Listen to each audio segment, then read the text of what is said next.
Ba't ka naman ganyan, ma'am? Sinasaktan niyo naman yung feelings ko ni Dada. Ma, oh, ako yung anak mo, ma. Ba't naman si Ate Pearl ang pinapaliguan mo? Hindi ako? Hmm? Kanina pa ako doon nag-aantay sa'yo. Hmm. Doon pala, pinapaliguan mo pala si Ate Pearl.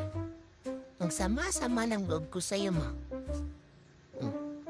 Kanina pa ako nag-aantay sa'yo doon, ma. Busy ka pala. Busy ka pala bang parigo kay Ate Pearl?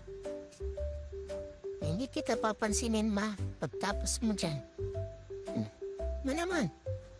Pansinin mo naman ako, ma. Oh. Ligong-ligo na ako, ma.